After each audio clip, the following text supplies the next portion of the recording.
నమస్తే ఫ్రెండ్స్, దేవుడి గదిలో చక్కగా ముగ్గు పెట్టుకున్నానండి. దేవుడి గది దేవాలయంతో సమానం కదండి మన ఇంటికి. అలాగే దేవాలయం అంటే ఒక విషయం మీకు తెలియజేస్తున్నాను. మా గొప్ప విషయాన్ని మీకు తెలియజేస్తున్నానండి.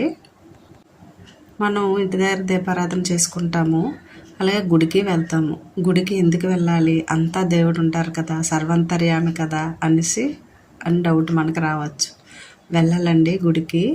ఎందుకు వెళ్ళాలి అనేది మీకు చెప్తున్నానండి.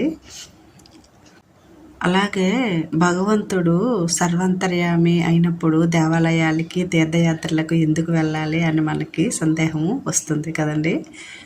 అయితే ఎందుకు వెళ్ళాలంటే ఆలయాలు తీర్థస్థలాలలో సులభంగా లభ్యమవుతారండి. మన స్వామి అనుగ్రహిస్తారు. అందుకోసమే దేవాలయాలకు తప్పనిసరిగా వెళ్ళాలండి. ఇలా వెళ్ళడం వలన కూడా మనకి శాస్త్రీయ ప్రయోజనాలు కూడా చాలా ఉన్నాయండి. అవి ఏంటంటే, ఆలయాలు భూమి లోపల పాజిటివ్ ఎనర్జీ ఉన్న దగ్గరే నిర్మిస్తారండి ఈ దేవాలయాలు. అలాగే వేద మంత్రాలు రాసిన రాగి పత్రాన్ని భూమి లోపల నిక్షిప్తం చేసి మూల విరాటను ఆ ప్లేస్లోనే ప్రతిష్ఠ చేస్తారండి. రాగి భూమి లోపల శక్తి తరంగాల్ని ఆకర్షించి పరిసర ప్రాంతాల్లోనంతటికీ మనకి పాజిటివ్ ఎనర్జీని ఇస్తుందండి. అందుకోసమనే గుడికి వెళ్ళేటప్పుడు ఆ పాజిటివ్ ఎనర్జీని మనము పొందవచ్చు సులువుగా. అంతేనండి, ఏ విషయమైనా ఏమీ లేకుండా ఇలాగ పెట్టరు కదండి.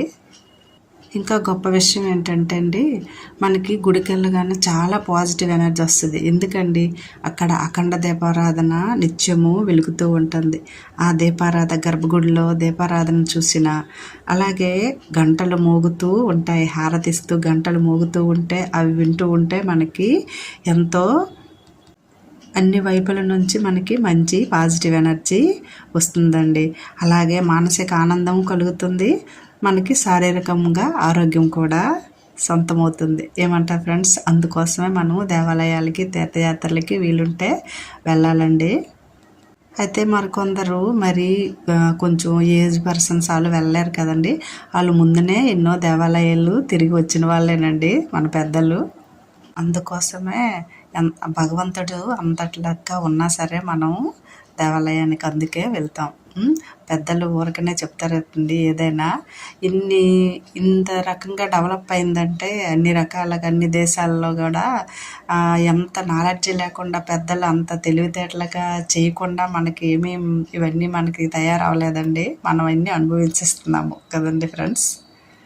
అలాగే ఇంకో గొప్ప విషయం అండి, గుడికి వెళ్ళేటప్పుడు మనం చాలా భక్తితో ప్రదక్షిణలు చేస్తుంటాం కదండి. గర్భగుడి వెనుక వైపున మనం తాకి నమస్కారం చేస్తుంటాం కదండి. అలా చేయొచ్చునా అని మనం అనుకుంటాం.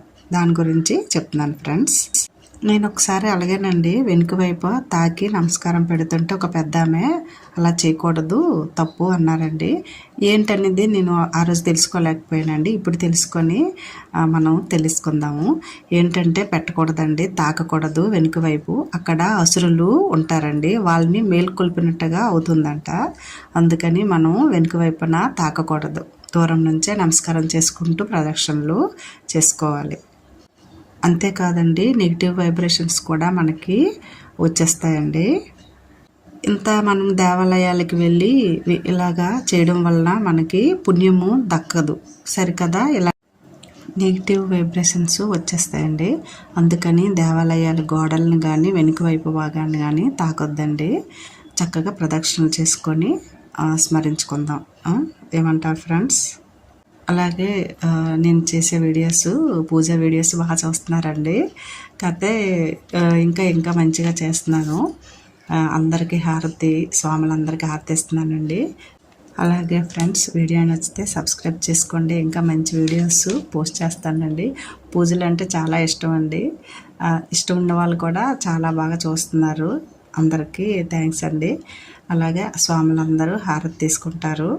అలాగే మీరు కూడా తీసుకోండి ఫ్రెండ్స్. వీడియో తీసి సబ్స్క్రైబ్ ఫ్రెండ్స్.